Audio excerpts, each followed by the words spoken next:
High above the world, the floating empire of Haven rests on wide stone islands that drift in slow rings over a silent abyss. Bright bridges connect the islands, wind bells sound through open towers, and lanterns glow at dusk like small stars caught in glass. It looks safe from far away, but everyone in Haven knows the sky is fragile, and one wrong crack can send a whole district into the dark below. That fear has only grown worse because strange black ripples have begun to open in the clouds, and the elders call them void breaches.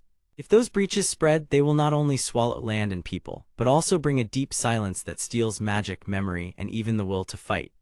In the middle of that danger runs Aster, a runaway elemental prodigy with bright blue eyes, short silver hair, and a torn travel cloak, because she has seen what power does in the hands of greedy rulers. She wants freedom, she wants to stay alive, and she wants no one to chain her again.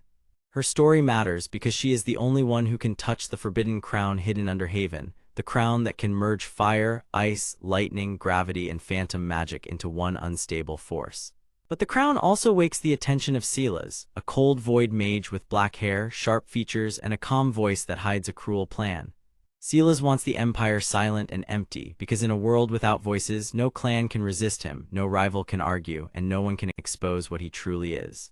Aster finds the crown by accident while fleeing from the eastern cliff market, where clan hunters close in on her after a failed attempt to seize her bloodline seal. She slips through a broken stairway under the old observatory, and there, inside a locked chamber under dust and ruined glass, she sees the crown resting on a stone stand. It is thin and beautiful, made of dark metal with 5 colored points that pulse like living embers, frost, sparks, heavy air, and pale mist. The chamber warns in plain script that the crown was built by ancient masters who tried to unite all elemental forces, but the last time it was used, it tore open a wound in the sky and almost erased the island chain. Aster knows she should walk away, but the moment she touches it, the crown answers her magic like a lost friend and a dangerous enemy at once.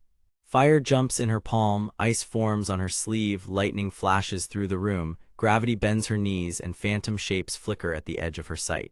She nearly falls, yet she also understands the terrible truth at once. If she can learn the crown, she might close the void breaches. If she fails, the empire will be swallowed in silence. Her first real test comes before she can even think, because Silas has already sent hunters through the lower bridges, and the entire city begins to hunt her like she is the cause of the coming end. Aster runs across swaying walkways, leaps over broken rails, and uses wild bursts of mixed magic to escape, but each burst shakes the crown more, as if it is asking her to either command it or break under it. The search for help leads Aster to 3 rival clans that have spent years blaming one another for every disaster in Haven. Mara leads the Frost Hall, and she is a proud woman with long white hair, pale skin, and a blue armored coat that gleams in the wind. She wants order, discipline, and proof that no one can misuse magic again, because her clan once lost a whole island ring to unchecked flame magic. Cole leads the Storm Guard, a bold man with dark brown hair, a black flight jacket, and lightning marks on his gloves. He wants speed, action, and a chance to defend the Empire in the open sky, because he believes hesitation only feeds fear. June is the youngest of the 3, a sharp-minded woman with curly red hair, round glasses, and a gravity harness built from silver rings. She wants truth, and she studies the old records because she believes the clans have been lying about the crown for generations. At first, all 3 of them refuse Aster because she is a runaway and the crown is forbidden for good reason. Mara calls her reckless, Cole calls her dangerous. June calls her the only person who might still read the old seals. Then the first major void breach tears open above the central dome, and a wave of black wind pours across Haven, freezing lantern flames and twisting tower lines into shadow. The clans see for the first time that this is not a border scare or a petty attack. It is a full collapse of the sky barrier. Aster steps forward and shows them what the crown can do, not by showing off, but by sealing a smaller crack before it grows. Mara watches the ice, fire, and gravity combine into one clean ring around the tier. Cole sees lightning lock the edges in place. June sees phantom echoes trace the shape of the old seal hidden inside the breach. The 3 leaders do not trust each other yet, but they all understand the same thing. Without Aster, Haven falls. From there, the story turns into a harsh climb through storms, betrayal, and broken routes between the islands. Silas strikes in layers, not with one open attack, but with pressure, fear, and lies. He sends shadow creatures through the breach to attack supply bridges, so the clans blame each other for the damage. He spreads false messages saying Mara plans to seize the crown for herself. He tells Cole that the Frost Hall has hidden void maps. He tells June that the old records were forged to protect a lie. Each lie works just long enough to make the sky more dangerous because the clans begin to split again while the breaches widen above them. Aster grows stronger, but the crown also grows harder to hold. When she channels fire, the crown asks for ice. When she uses gravity, the phantom magic answers first. The power feels like 5 rivers crashing into one narrow tunnel. Sometimes she can guide it, and sometimes it nearly overcomes her. During one fierce sky clash, enemy riders on black gliders rush the western bridge while thunderstorms roll through the broken air. Cole leads a daring counterattack. Mara raises a wall of ice across the bridge span, and Aster stands at the center, pulling lightning into a ring while phantom shapes mimic her motion and confuse the enemy. The battle is brutal but clean in the way a manhwa fight can feel, with sharp movement, glowing lines, and huge swings in the dark sky. They drive the attackers back, but not before Silas appears at the edge of the breach and speaks a truth that cuts deeper than any spell. He says the crown was never meant to save Haven. It was made to hold the void shut after the founders opened it first. The old leaders built their empire on a secret, and when the seal started failing, they chose silence over shame. That is why the crown was hidden, and that is why the clans were split. If the truth came out, the whole empire would face blame as well as ruin. Aster hears this and feels her heart change, because for the first time she understands that the crown is not just a weapon. It is a burden created by fear, and fear has ruled Haven far longer than any enemy. The final part of this first great struggle comes at the edge of the abyss, where the largest breach opens like a wound across the sky. Whole islands crack loose and drift apart, bridges snap, and the clouds below turn black and still. Silas stands above the ruin in a ring of frozen void light, and his motive finally becomes clear to everyone who remains. He does not want to conquer Haven in the simple way a warlord would. He wants to drain every element into silence because he believes sound, movement, and change are the causes of suffering. If the world becomes empty and still, he thinks no one can lose anything again. It is a cold idea, but it makes sense in his broken mind, and that is what makes him worse. Aster, Mara, Cole, and June reach the central platform together, and each of them brings a part of the answer. Mara holds the old seal runes in ice pattern form. Cole feeds the crown a steady current through the storm lines. June uses gravity to anchor the drifting stones around the breach. Aster, shaking but determined, places the crown on her head and feels the 5 powers at once. Fire gives her courage, ice gives her control, lightning gives her speed, gravity gives her balance. Phantom magic lets her see the shape of the missing seal inside the void itself. Then the real twist lands, clear and simple. The crown does not create power from nothing. It forces all power to agree. That means Aster cannot rule it by force. She must make every element trust the others, just as the clans must do if Haven is to survive. With that truth burning through her fear, she opens her hands and speaks to the crown like it is alive, not as a servant, but as a partner. The whole battlefield erupts in stormlight as the seal begins to form again, and Silas, shocked by a unity he never believed in, is driven back into the black edge of the breach. But the void is not gone yet. The crown is beginning to crack, and deep below the storm, something older than Silas has started to wake. Aster looks into the dark, breath steady now, and steps toward the next danger without turning away. The storm over Haven did not calm after the seal returned. It only changed shape. The floating islands still hovered above the black abyss, the bridges still shook in the wind, and the lanterns in the market still swung like small stars, but now every light felt weaker, as if the sky itself was holding its breath. At the center of the city, on the central seal platform, Aster stood with the forbidden crown in both hands. She was a woman with short silver hair, bright blue eyes, and a slim, athletic frame, and her torn dark travel cloak moved hard in the wind over fitted black and teal mage clothes. Her fingerless gloves were burned with sparks, and her worn boots were planted wide on the stone. She was tired, afraid, and still standing. Around her, Mara, a serious woman with long white hair and a blue armored coat, held her ice staff with steady hands. Cole, a man with dark brown hair and a strong build, watched the breach with lightning dancing over his gloves. June, a woman with curly red hair, round glasses, and scholar robes of gray and silver, clutched old maps and seal notes while her floating metal rings hovered near her gravity harness. They all knew the truth now. If the crown cracked open, Haven would not survive the next wave. Salas, a thin man with black hair, pale skin, and cold eyes, had wanted the crown because he believed the void could be controlled and shaped into a perfect prison for all fear, all change, and all weakness. That was why he had attacked the city. That was why he had twisted the breach. He wanted a world where nothing could challenge him again. But the seal had begun to form because Aster had refused to treat the crown like a tool. She had spoken to it like something alive, and that choice had shaken the rules of the entire battle. Now the crown was cracking, the storm light was unstable, and something deep below the city was waking with slow and ancient anger. June was the first to move. She ran to the broken rune ring at the edge of the platform, dropped to one knee, and spread her notes across the stone before the wind could steal them. Her face tightened behind her glasses as she traced the old marks with a shaking finger. She had spent years studying the seals of Haven, and she had always believed the old records were only warnings. Now she understood they were instructions. The crown was not just a weapon, it was a lock, and it was also a key. June looked up at Aster and spoke fast because the truth was too large to wait. Long ago, the founders of Haven had used the crown to bind a force under the city, not to destroy it, but to keep it asleep. The force was older than Sila's, older than the storm vents, older than the towers that rose above the islands. It had fed on fear and broken promises, and the crown had been made to hold it down. Silas had not known the full truth. He had only felt the power and wanted it for himself. Aster heard every word, and the meaning hit her harder than any blow. If she lost control, the crown would not simply fail. It would open the thing beneath Haven. Mara stepped closer and lowered her voice. She wanted order because she had seen chaos ruin too many lives, and now she wanted Aster to stay focused, because panic would help the void more than any enemy could. Cole crossed his arms and tried to grin, but even he could not hide the fear in his eyes. He wanted to fight, to keep the people safe, and to prove that courage still mattered when the sky broke open. Above them, the crack in the clouds flickered with black ripples, and the edge of the breach pushed down like a living shadow. Then the ground under the platform answered.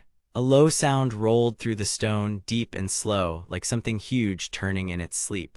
The broken runes around the seal lit one by one, but not in the clean storm colors they had used before. This light was dim, old, and wrong. Aster felt the crown grow hotter in her hands, and the 5 points along its dark metal band began to pulse in uneven bursts, each one colored like fire, ice, lightning, gravity, and pale phantom mist. The cracks along the crown widened just enough for a thin black thread to slip between them. Aster almost dropped it, but she remembered the moment from before when she had stopped seeing it as a burden and started treating it as a partner. So she held on. She took one slow breath, then another, and forced herself to speak with calm strength. She told the crown that Haven was not a cage. She told it that fear would not decide this night. She told it that they would carry the seal together. The response came at once, not in words, but in a sudden surge of mixed elemental light that wrapped around her arms and spread through the runes beneath her feet. The platform shuddered. The storm above roared back to life. The seal ring began to close again, but at the same time, the crack under the city opened a little wider. Silas, still near the black edge of the breach, saw the change and lifted his staff wrapped in shadow fabric. His cold smile had gone. He understood now that Aster had found a way to unite with the crown in a manner he had never expected, and that discovery hurt his control more than any wound could. He shouted that she was making a mistake, that the power below them belonged to no one, and that every bond would break under pressure. Yet even as he spoke, his voice shook for the first time because the dark below the city had begun to answer him as well. The answer did not come in words, it came as a presence. The shadows under the platform stretched upward, and a huge shape pressed against the broken light from below, far beneath the stone and the storm vents and the drifting foundations of Haven. The air turned cold. June stumbled back from her notes, her gravity rings spinning faster as if they wanted to flee. Mara raised her ice staff and formed a shield of frost around the seal ring, because she understood that discipline was not about standing still, but about holding your ground when fear called you to run. Cole dashed to the platform edge and sent a sharp bolt of lightning into the black edge of the breach, trying to force it back from the sky, but the void wind scattered the strike into thin sparks. He did not give up. He moved again, fearless even while shaking, because he could feel the people in the towers and bridges waiting for someone to stand between them and the dark. Then the shape below the city shifted, and for one brief moment, everyone saw the outline of something ancient and enormous, with too many edges to be called a beast and too much silence to be called a storm. It did not rise all the way, it only pushed close enough to make the platform groan and the crown scream in Aster hands. That sound cut through her chest. She almost lost her balance, and in that same instant she understood the second truth of the night. Silas was not the only one who had wanted the crown. The founders had hidden the real danger beneath Haven, and Silas had found the first layer of it. He had been trying to control a prison without knowing what slept inside. That was why he had grown so desperate. That was why he had turned cold. He was not only greedy, he was terrified of being powerless, and fear had made him cruel. Aster looked past Silas, past the breach, and down into the dark under the city. Her bright blue eyes no longer showed only fear. They held purpose now, and that change was small but real. She understood that this battle was not only about sealing a wound in the sky, it was about deciding what kind of strength would guide Haven next. Power taken by force had almost broken the city. Power shared with trust had begun to save it. She tightened her grip on the crown and felt the mixed lights answer her pulse. Then she made a choice that no one expected. She told Mara to hold the ring steady. She told Cole to keep pressure on the breach. She told June to read the oldest notes she had, even the ones marked as forbidden. June stared at her for one stunned second, then nodded and turned the pages with fast hands. Mara planted her boots and froze the broken runes in place. Cole smiled through the strain and sent another blast into the sky. Aster then stepped to the exact center of the platform where the seal had been most damaged, and she lowered the crown toward the stone instead of raising it. The light did not explode, it settled, it spread, it listened.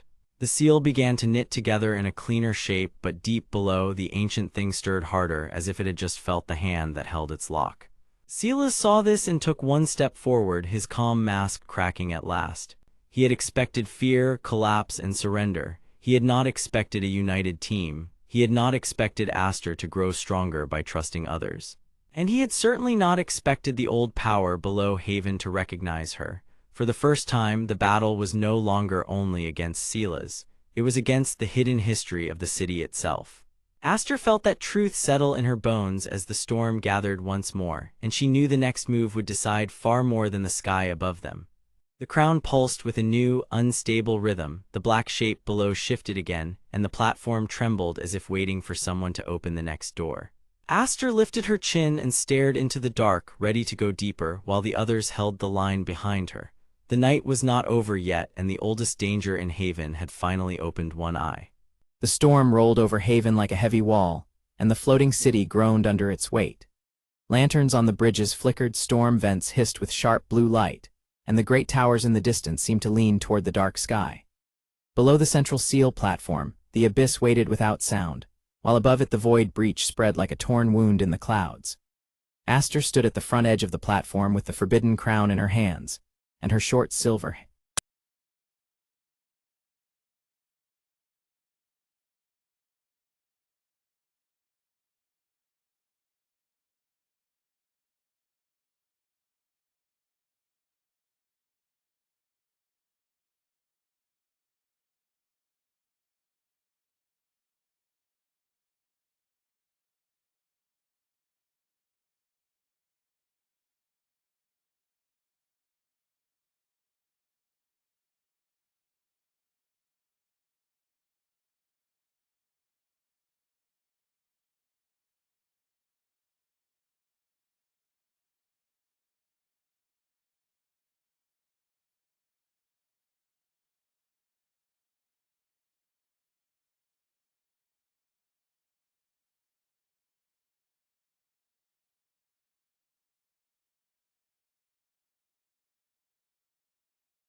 The chamber shook as white light split the floor and cold wind rushed up through the broken stone.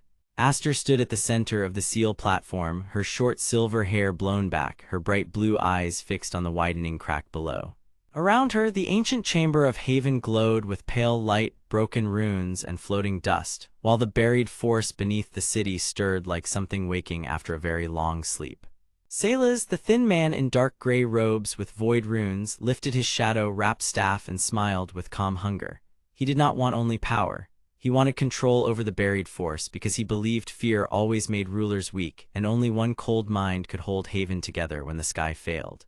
That was the danger now. If Silas seized the force, he could bend the floating empire to his will, but if the seal shattered completely, the city above could lose its magic, its balance, and its future. Mara reached the edge of the platform first, her long white hair bright against her blue armored coat, her face hard with discipline and fear. She planted her ice staff and sent a ring of frost over the stone, trying to steady the shaking chamber. Cole came in beside her, his dark brown hair wet with sweat, his black flight jacket marked by storm lines, his leather gloves sparking with lightning as he braced against the shock. June followed close behind, her curly red hair bouncing as she dragged old maps and seal notes against her chest, her round glasses shining with reflected light. She was the one who had studied the old warnings of the first wardens, and she had finally learned the truth they hid in plain sight. The seal was never meant to destroy the force below Haven. It was meant to quiet it. The first wardens had built the city above that power because they feared what would happen if the force was ever fully opened, and they also feared what would happen if anyone with greedy hands tried to command it. That was why the chamber existed, and that was why the Forbidden Crown, with its 5 glowing points of fire, ice, lightning, gravity, and pale phantom mist, had been hidden from every ruler until now. It was not a trophy. It was a key, and it could either lock the power away or call it awake. Aster felt the crown heat in her hands, then chill, then pulse with all 5 forces at once. She had been carrying it like a burden, but now she understood the reason it had followed her path. It had chosen a person who could feel the balance between all the broken forces, not a person who wanted to own them. That truth hit her harder than the chamber shaking because it changed her entire fear. She had spent so long trying to stop the breach that she had never asked why the seal was calling to her. Then the floor split wider, and a dark pressure rolled up through the stone, making the floating shards rattle and the storm-lit rails howl. The buried force did not speak in words, but it pushed out a feeling through the chamber, a deep pull of fear, memory, and warning. June gasped and pointed at her notes, finally seeing the missing line from the first Warden records. The force below Haven reacted to unstable magic, but it also reacted to human panic. Every fight, every selfish wish, every forced spell made it stronger. Silas heard that too, and his calm smile widened because he understood the same thing in a darker way. He did not need to defeat the force. He only needed to feed the fear until the city gave him what he wanted. Then the hidden chamber answered with a sound like stone bones turning, and a second shape moved beneath the seal platform. A round ridge of ancient metal rose through the cracks, covered in old runes and shattered silver bands, and the truth of the first wardens became impossible to ignore.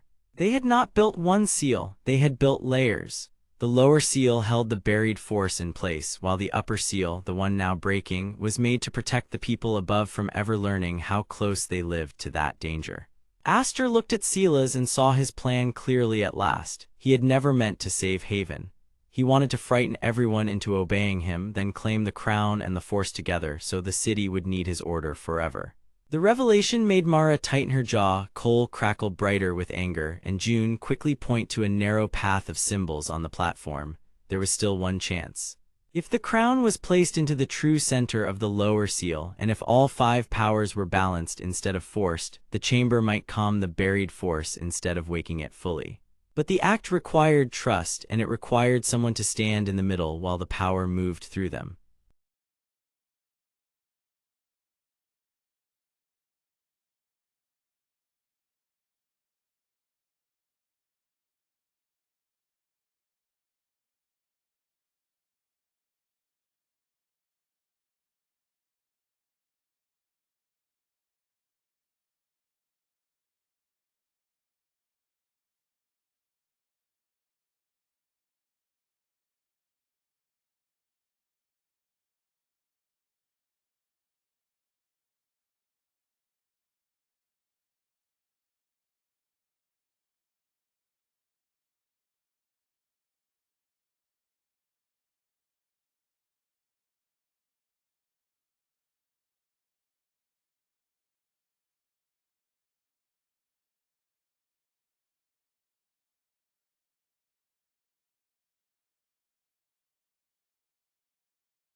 The hidden chamber below Haven shuddered like a giant waking in anger, and cold light slid across the broken stone.